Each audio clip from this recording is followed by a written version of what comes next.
মুয়াজ্জিন সাহেব নামাজ শেষ করেছেন, কিন্তু ইমাম আহমদ ইবনে হাম্বল রাহমাতুল্লাহ আলাইহি বসে আছেন। ইমাম সাহেব কখন বাইরে বের হবেন? ইমাম সাহেব তাসবিহ পড়ছেন, বসে আছেন নিরিবিলি। ইমাম সাহেব তাসবিহ শেষ করে বাইরে বের হতে লাগলেন। এমন সময় ডাকতে বলে, ভাই ইমাম সাহেব, আমি আপনার মসজিদে একটু থাকার জন্য জায়গা কামনা করছি, অনুমতি দিলে আজকে আপনার মসজিদে এখানে থাকার জন্য, রাতটা কাটানোর জন্য একটু থেকে যেতাম, আর সকাল হলে আমি এখান থেকে বিদায় নিয়ে নিতাম।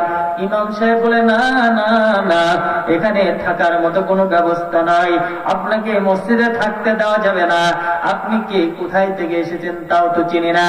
এই কথা বলার সাথে সাথে ইমাম আহমদ ইবনে হাম্বল মসজিদ থেকে বের হয়ে আসলেন। এক পা দুই পা করে আবারও রাতের আধারে হাঁটতে শুরু করলেন।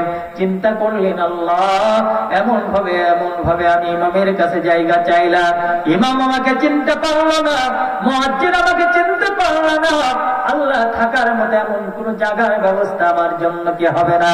ইমাম সাহেবের কাছ থেকে বিদায় নিয়ে যখন দূরে চলতে লাগলেন, অনেক দূরে যাওয়ার পর ইমাম আহমদ ইবনে হাম্বল দূরের দিকে তাকিয়ে দেখে একটি জায়গায় আগুন জ্বলছে, আগুন দেখা যায়। আগুনের কাছে যাওয়ার জন্য প্রস্তুতি নিলেন। যখন আগুন দেখা যায় ওখানে মানুষ থাকতে পারে, চিন্তা ভাবনা নিয়ে সেখানে চলে গেলেন।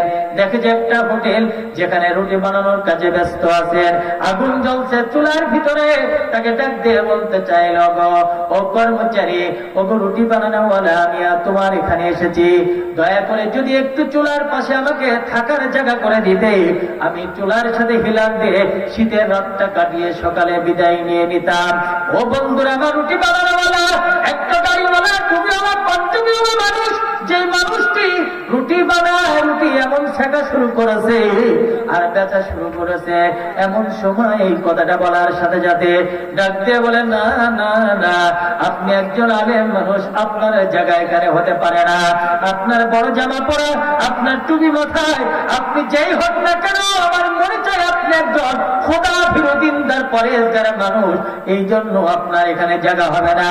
দয়া করে আপনি তাকিয়ে দেখুন, আমার থাকার জায়গা আছে, আমার কম্বল আছে, আপনি আমার ওই জায়গাটাই থাকেন, আমার খাটের উপর শুয়ে পড়েন, আমার কম্বলটা আপনি ব্যবহার করেন।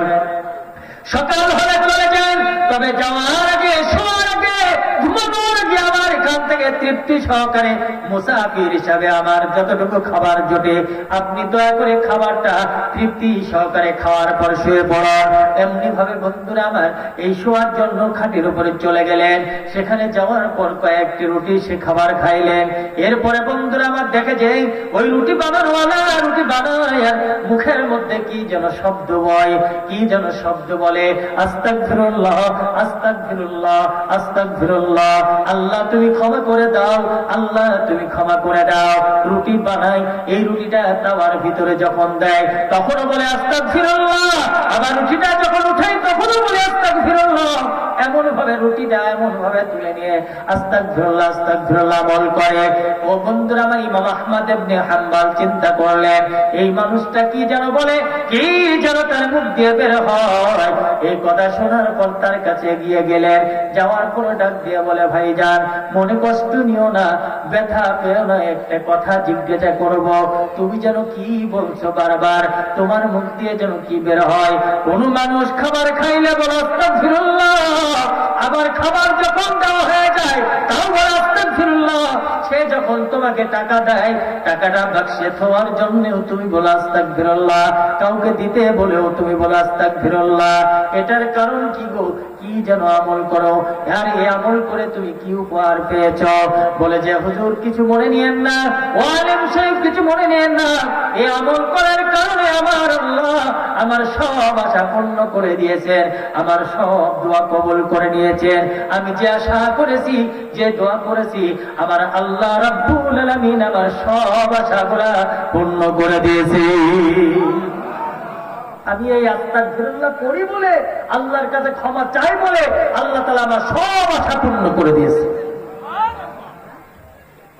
শুধুমাত্র একটি দোয়া আল্লাহ আমার আজ পর্যন্ত কবুল করে নাই। বলে কি দোয়া তোমার আল্লাহ কবুল করে নাই? বলে আমার বাবা একজন যোগ্য আলিম ছিলেন, সুনামধন্য একজন ব্যক্তি ছিলেন, গোটা এলাকার মানুষের কাছে সম্মানের সাথে চলাফেরা করেছেন। আমার আব্বাকে সকলে ভালো জানতেন। আমার আব্বা আমাকে একদিন বসে উপদেশ দিচ্ছেন যে বাবা, তুমি এই রাস্তার পাশে থাকো, এই রাস্তা ধরে কোনোদিন যদি ইমাম আহমদ ইবনে হাম্বল যায়, তুমি কিছু হলেও তার কাছে একটু দুটি হাত দিয়ে মুসাফা করে দোয়া নিয়ে নিও, আল্লাহ রাব্বুল আলামিন তার কারণে তোমার দুনিয়াতে প্রতিষ্ঠিত করবে। সকলে বলুন সুবহানাল্লাহ। আমি আব্বার কথা শোনার পর সেই থেকে অপেক্ষায় আছি ইমাম আহমদ ইবনে হাম্বলের সাথে দেখা করব, কিন্তু আজ পর্যন্ত আমার কপালে জুটে নাই, তার সাথে সাক্ষাৎ হয় নাই। বাকি আমার জীবনের সব আশা আমার আল্লাহ পূর্ণ করে দিয়েছেন। সকলে বলো সুবহানাল্লাহ। ইমাম আহমদ ইবনে হাম্বল চিৎকার দিয়ে বলে, আল্লাহ, তুমি কোন খেলা শুরু করেছো জানি না, আজকে এমন ভাবে ইমাম সাহেব আমাকে চিনল না, মুয়াজ্জিন চিনল না, একজন সাধারণ মানুষ আমাকে চিনেছে, আমাকে জেনেছে, আজকে আমার জন্য এমন উত্তম জায়গার ব্যবস্থা করেছে। ওগো আল্লাহ, তোমার শুকরিয়া আদায় করি। আলহামদুলিল্লাহ। লাইন শাকারতুম লাযিদান্নাকুম ওয়া লাইন কাফারতুম ইন্না আযাবি লাশাদীদ। আল্লাহ রাব্বুল আলামিনের নিয়ামত পাওয়ার পর যে মানুষগুলা নিয়ামতের শুকরিয়া আদায় করে, আল্লাহ রাব্বুল আলামিন ওই নিয়ামতগুলো আরো বেশি বেশি করে বাড়িয়ে দেন। এই জন্য স্বাধীনতা পেয়েছি, শুকরিয়া আদায় করবো কার? আরো জোরে বলেন। আর যদি গা ঢিলা দিয়ে যদি আড়া দিয়ে চলি তাহলে কি হবে? ওয়ালাইন কাফারতুম ইন্না আযাবি লাশাদীদ। যে মানুষটি নিয়ামত পাওয়ার পর অস্বীকার করবে, অবজ্ঞা করবে, অবহেলা করবে, মূল্যায়ন করবে না, আল্লাহ বলছেন তার কাছ থেকে ওই নিয়ামতটা আমি আল্লাহ ছিনিয়ে নেব। শুধু নিয়ামতটাই কেড়ে নেব না, আমি তার উপরে লানত, অভিশাপ, গজব আমার জাহান্নাম থেকে নির্ধারণ করলাম। আমি আপনি এই স্বাধীনতা পেয়েছে বলে গায়েরা দিয়ে চললাম, আল্লাহর জমিনে আল্লাহর দিন এমনিতেই কায়েম হয়ে যাবে চিন্তা নিয়ে চললাম, আর এই সুযোগে কাফেরগণ চিন্তা করবে আমাদের জায়গাটা সুন্দর করে দখল করে। এই জন্য কখনো ঢিল দেওয়া যাবে না। আল্লাহর জমিনে আল্লাহর দিন কায়েম হোক, সেই চিন্তায় আমাদের মাথার মধ্যে সব সময় থাকতে হবে। ঠিক আছে তো নাকি? রাজি আছেন তো নাকি? সকলে রাজি আছেন তো?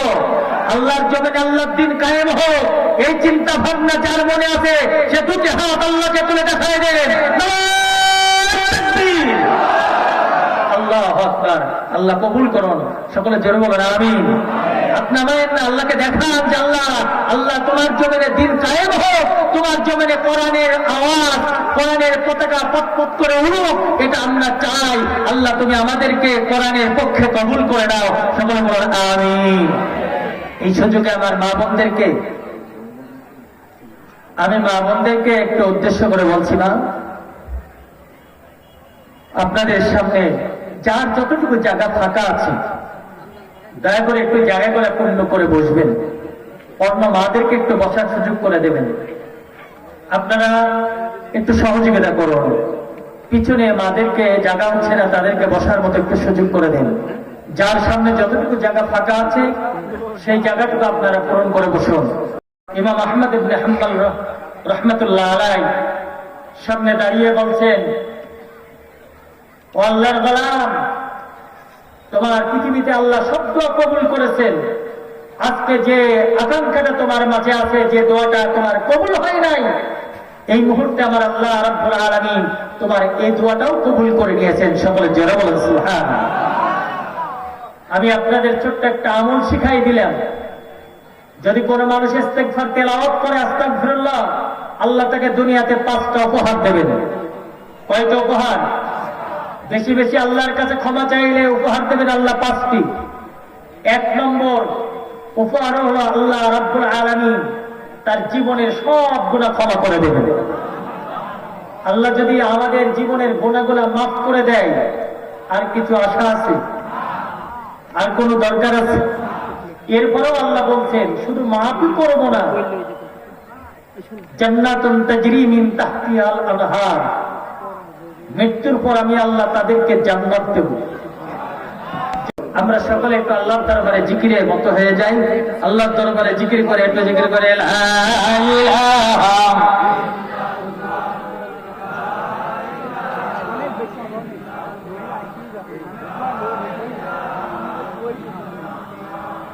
লা ইলাহা ইল্লাল্লাহ, লা ইলাহা